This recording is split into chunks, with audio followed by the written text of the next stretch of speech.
بسم اللہ الرحمن الرحیم۔ آج کا ہمارا ٹاپک ہوگا اردو اور مختلف زبانوں کا تعلق۔ اس میں ہم آج کے ٹاپک میں دو زبانوں کو کور کریں گے، فارسی اور عربی، جو کہ بہت امپورٹنٹ ہے اور یہ سلیبس میں بھی دیا گیا ہے، تو یہ سمجھنے کے لیے بہت امپورٹنٹ ہے، کیونکہ اردو کے اندر 70% تو ہم کہہ سکتے ہیں کہ جو ہے عربی اور فارسی کے الفاظ ہمیں نظر آتے ہیں، اور ترکیب کے اندر، پھر گرامر کے اندر، اور جتنی بھی شاعری ہے اس میں ہمیں فارسی اور عربی کا عکس نظر آتا ہے۔ تو سب سے پہلے ہم عربی کی ہم بات کریں گے، اس کے بعد then we will try to understand the chunk of Farsi words and Farsi grammar جو یوز ہو گئی اردو کے اندر، اس کے بارے میں we will discuss in detail۔ تو فرسٹلی جو عربی زبان کا کانسیپٹ ہے وہ کہاں سے آ گیا، اس کو سمجھنے کی ضرورت ہے۔ تو اس کا بیک گراؤنڈ آپ کو معلوم ہونا چاہیے کہ جب یہاں پہ محمد بن قاسم آیا تھا 712 میں، تو جب اس نے سندھ میں اپنے جو ہے اپنا لنگر، وہاں پہ اپنی کشتی کا لنگر، وہاں پہ لنگر انداز کیا کہتے ہیں اس کو، جب کشتی کو وہاں پہ اس نے لنگر انداز کیا تھا، تو وہاں سے وہ سندھ میں وارد ہو گئے، اور وہاں اس نے جو ہے راجہ داہر تھا اس وقت، اس کو شکست دے کر اپنی ایک سلطنت بنانے کی کوشش کی تھی، جس کے ذریعے سے وہاں پہ کافی لوگ مسلمان بھی ہوئے، صوفی لوگ بھی وہاں سے آگے تھے، جو پچھلے چیپٹرز میں بھی ہم نے پڑھا کس طرح محمد بن قاسم نے فتح کیا۔ تو ان کا جو کلچر کا جو اس کے جو ڈائنامکس تھے وہ منتقل ہو گئے عرب کے یہاں کے جو مسلمان تھے لوکل سندھ کے اندر، تو پھر انہوں نے آہستہ آہستہ اڈاپٹ کرنا شروع کیا ان کے الفاظ کو، تلمیحات کو، تشبیہات کو۔ تو جب غزنوی آئے یہاں پہ، تو اس نے ہندوستان کے اندر غزنوی کی جب آرمی یہاں پہ داخل ہو گئی، تو اس میں 3-4 طرح کے اس کے اندر سپاہی تھے، اس میں فارسی بھی تھے، اس کے اندر ترکی بھی تھے، ترکش بھی تھے، اور اس کے اندر عربی بھی تھے۔ جب وہ یہاں پہ داخل ہو گئی، تو یہاں کے لوگوں میں کافی مطلب ہے عربی کے ساتھ ان کا منسلک ہونا، ان کو مطلب وہ اس کو اندازہ کر رہے تھے کہ لوگ فارسی زبان کو، یہ جو الفاظ تھے اس کو سمجھ سکتے تھے۔ تو جب عربی کے تلمیحات ان میں شامل تھے مقامی لوگوں میں، کیونکہ وہ عبادات میں جو ہے عربی زبان کا استعمال کرتے تھے، قرآن شریف کو وہ جو ہے پڑھنے کی کوشش کر رہے تھے جو تازہ مسلمان ہوئے تھے۔ تو پھر انہوں نے جب فارسی زبان کا اس میں وارد ہوا، تو پھر فارسی کو اس سے بھی آسان طریقے سے اڈاپٹ کرنے کے لیے اڈاپٹ کیا، کیونکہ فارسی زبان جو ہے یہاں پہ جو مسلمان آئے تھے اس سے پہلے آریہ لوگ یہاں پہ تھے، تو آریہ لوگوں کی جو زبان تھی وہ وہاں سے ہی اسی فیملی سے فارسی زبان نکلی ہے، آریہ کی جو ہے فیملی سے فارسی زبان نکلی ہے۔ تو پھر فارسی کے ذریعے سے انہوں نے ایزلی عربی کو بھی سمجھنے کی کوشش کی۔ تو اب ہم بات کریں گے کہ عربی کے اندر جو ہے مطلب عربی کے جو ایسے الفاظ جو عام زبان میں بولی جاتے ہیں، تو اس میں ایک فرنگ آصفہ کے نام سے اس وقت ایک کتاب لکھی گئی تھی، جس وقت اردو کا جو ہے اس کو آپ کہہ سکتے ہیں کہ اسی زبان مطلب جو مسلمان آئے یہاں پہ، جو عربی زبان کا مقامی زبانوں میں وارد ہو، مطلب جو ہے عربی زبان کا جو اس وقت عام زبانوں کے اندر اڈاپشن ہوئی تھی، اس کے بعد ایک کتاب لکھی گئی تھی جس کو فرنگ آصفہ کے نام سے جانا جاتا ہے۔ اس کے اندر ٹوٹل 54,009 الفاظ تھے، مطلب اس کو کہا جاتا ہے کہ سب سے پرانی اردو زبان کی کتاب بھی کہی جاتی ہے۔ تو اس کے اندر 17,586 جو الفاظ تھے وہ عربی زبان سے تھے۔ تو ہم کہہ سکتے ہیں کہ جو عربی کے اثرات تھے فارسی کے حوالے سے، فارسی کے ذریعے سے ہی منتقل ہو گئے۔ تو یہ جو کتاب تھی، تو پھر عربی زبان نے ادبی سطح پر اردو پر اثرات فارسی کے حوالے سے مرتب کیے، مگر اثرات مذہب کے وسیلے سے۔ اس میں یہ کہنا چاہتا ہے کہ جو فارسی زبان میں عربی کی ادب کا جو عنصر نظر آتا ہے اردو میں، وہ فارسی کے ذریعے سے آ گیا۔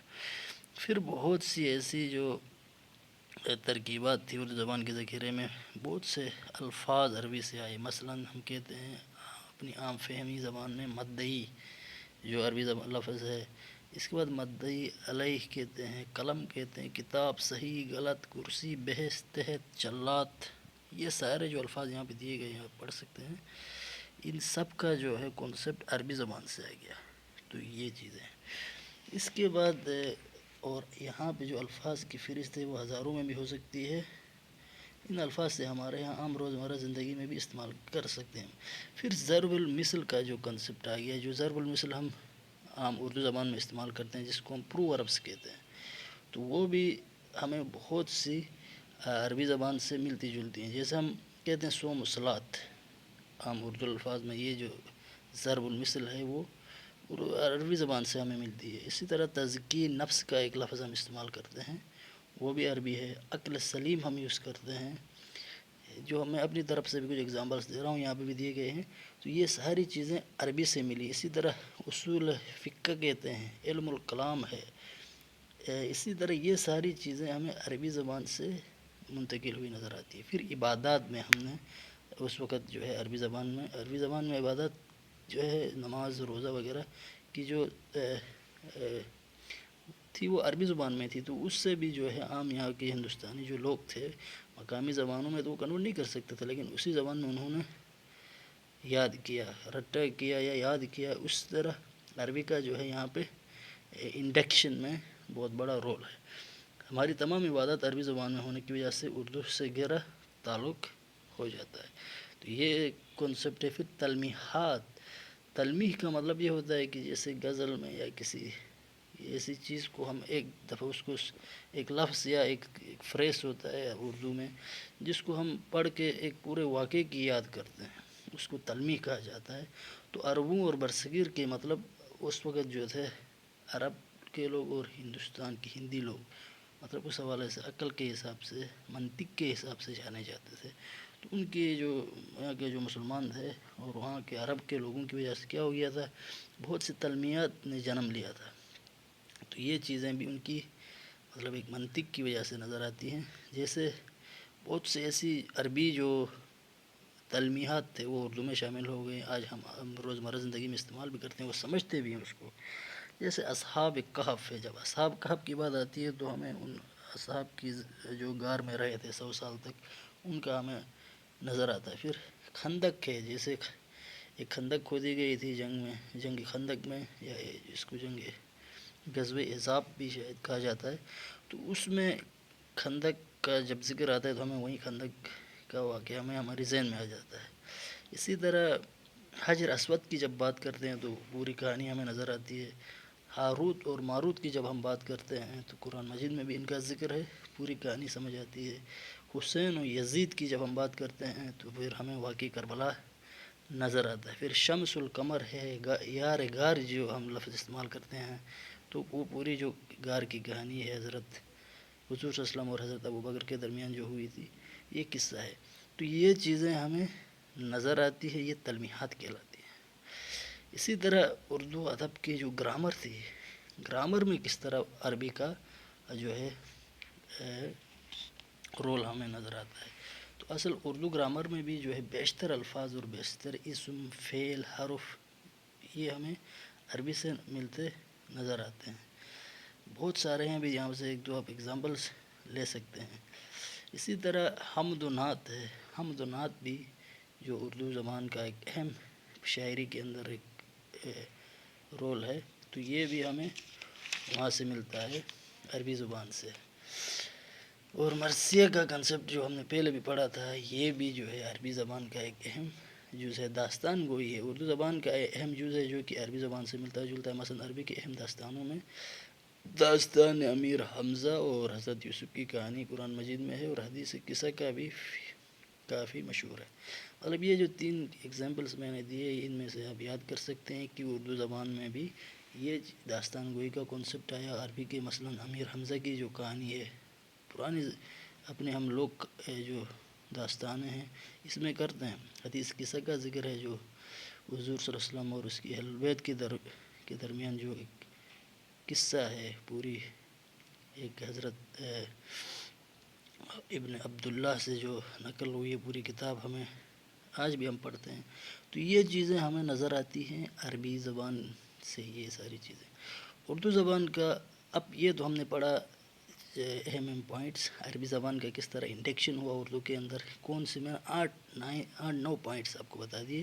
ان کو آپ مطلب نوٹس بنا کے بھی اہم پوائنٹس کو آپ لکھ کے یاد کر سکتے ہیں. تو یہ 8-9 پوائنٹس تھے کس طریقے سے اس کا انڈکشن ہوا. پھر اردو زبان کا فارسی زبان سے ہم پڑھنے کی کوشش کریں گے فارسی زبان میں اس کا کیا رول ہے. تو فارسی میں ہم نے بتا دیا کہ فارسی کے آنے سے 300 سال پہلے جو ہے اردو آلریڈی عربی کے الفاظ اور عربی کا کلچر یہاں پہ ہندوستان کے اندر آیا تھا. جیسے کہ محمد بن قاسم آیا تھا، تو اس کے 300 سال بعد کون آیا؟ محمود غزنوی آیا، جو کہ کو ہندو کا یعنی ویسٹرن پاکستان سے یا ویسٹرن ہندوستان سے اس وقت یہاں پہ آئے تھے. تو ان لوگوں نے ان کی جو فوج کے اندر یا ان کے جو 3 طرح کے لوگ تھے، ٹرکش بھی تھے، پرشینس بھی تھے اور پھر عربک بھی تھے. تو ان تینوں کا جو ایک کلچر تھا، جوائنٹ کلچر ہم کہہ سکتے ہیں، جن کی وجہ سے بھی جیسے ہم آج بھی اردو کو ہے لشکری زبان بولتے ہیں. تو یہ وجہ اسی وجہ سے تھی. جب وہ یہاں پہ ہندوستان میں آئے تو غزنوی کی فوج کے اندر یہ 3 طرح کے لوگ تھے. پھر انہوں نے کیا کیا، یہاں کے جو مقامی لوگ تھے ان کے ساتھ اپنی جو انٹریکشن تھی یا ان کی آپس کی انٹریکشن تھی، وہ مطلب ایک کامن زبان کو سمجھنے میں دشواری ہو رہی تھی. تو وہ کیا کر رہے تھے، کچھ الفاظ ایک زبان سے کچھ دوسری زبان سے وہ استعمال کر کے وہ ایک نئی زبان کا یہاں پہ کانسیپٹ آ گیا. اس سے پہلے بھی عربی زبان کو لوگ ایزیلی سمجھ سکتے تھے، اور فارسی زبان کا جو تعلق تھا یہاں کے مقامی لوگوں میں، وہ ان کو بھی وہ تھوڑا سمجھنے میں ان کے لیے آسانی تھی، کیونکہ ان کا جو فیملی تھی آریائی زبان سے تھی. فارسی زبان بھی آریائی زبان سے نکلی ہے، تو یہ لوگ آسانی سے سمجھ سکتے تھے. تو یہ چیز ہے. پھر اردو زبان سے جو فارسی کا تعلق ہے اس کے حوالے سے ہم نے جو 2-3 چیزیں تھیں، عہد غزنوی کے دور میں مسعود سعد سلیمان اور عہد سلاطین میں حضرت فرید الدین مسعود گنج شکر نے اسی زبان میں استعارے کہے، جو کہ اردو زبان کی ابتدائی نمونہ کہا جاتا ہے. مطلب اس وقت جب غزنوی آیا تو اس کے بعد عہد غزنوی کے اسی دور میں جو فرید الدین گنج شکر ہے اس نے بہت سی مطلب ایسی چیزیں لکھی جو کہ مطلب ایک نئی زبان ہی مانی جاتی تھی، جس کو اردو کی ابتدا بھی کہا جاتا تھا. تو وہ زیادہ تر فارسی الفاظ کے ساتھ مکس ہو کے، پوری فارسی بھی نہیں تھی پوری عربی بھی نہیں تھی، مطلب ایک جس میں عربی کا بھی مطلب ہمیں نظر آ رہا تھا، فارسی کا بھی مکسچر تھا، پھر اردو کے الفاظ بھی ایک نئی زبان کی طرح شامل نکلی تھی. تو جس کو اردو کی سب سے پرانی جو ہے تلمیحات کی کتاب کہا جاتا ہے. اس کے بعد امیر خسرو، جس کو اردو کا سب سے پہلا شاعر بھی مانا جاتا ہے، امیر خسرو نے عربی زبان میں شعر کہے اردو زبان میں. بعد ازاں یہ زبان دکن میں بھی پروان چڑھنے کے بعد شمالی ہند پر فارسی گو شعراء اردو میں شعر کہنے لگے. مطلب اسی طرح پھر ہندوستان کے دوسرے حصوں میں بھی وہ وارد ہونے لگی. وہاں پہ اردو فارسی کے جو بڑے بڑے شعراء تھے انہوں نے کیا کیا، عہد سلاطین کے دور میں پہلے وہ فارسی میں شعر کہتے تھے، پھر انہوں نے آہستہ آہستہ اردو کو اڈاپٹ کرنے کی کوشش کی. شمالی ہند میں وہ پہنچی تھی. عبد القادر بیدل سے بھی عبد القادر بیدل سب سے پرانا شاعر مانا جاتا ہے، تو اس سے بھی فارسی میں کہتے تھے. اس نے بھی یہ نئی جو زبان آئی تھی جو مکسچر کی وجہ سے اس پر شعر اس نے کہے. پھر مرزا، یہاں پہ دیا گیا ہے کچھ شعراء کے نام جدید: مرزا مظہر ہے جانان، میر تقی میر مرزا رفیع، سودا میر درد مصفی اور غالب اردو اور فارسی دونوں میں شعر کہتے تھے. تو یہ کانسیپٹ آیا. اس کے بعد اردو نے لسانی اور ادبی دونوں سطح پر فارسی سے استفادہ کیا ہے. لسانی سطح پر فرہنگ آصفیہ کا جائزہ ہی کافی ہے. اس کے 54,009 میں سے کتنے ہیں، یہ 6,041 الفاظ فارسی الاصل ہیں. تو یہ جو چیزیں ہمیں نظر آتی ہیں. اس کے بعد بہت سی جو چیزوں کے نام آ گئے اردو کے اندر جو آج بھی ہم سمجھ سکتے ہیں ایزیلی، اشیاء کے نام. مثلاً جو ہے یہاں پہ دیا گیا ہے کھانے کی چیزوں کے کچھ الفاظ کے نام دیے ہیں: دسترخوان ہے، شیر مال ہے، باکر خوانی ہے، پلاؤ ہے، قورمہ ہے، یاقوتی ہے، حریرہ. یہ ساری چیزیں، اچار، گلاب، تشتری، چمچہ، سینی، چاہیے کھانے پینے کی چیزیں اور ان کے جو ظروف ہیں اور برتن ہیں ان کے بھی نام ہمیں زیادہ سے زیادہ فارسی میں نظر آتے ہیں۔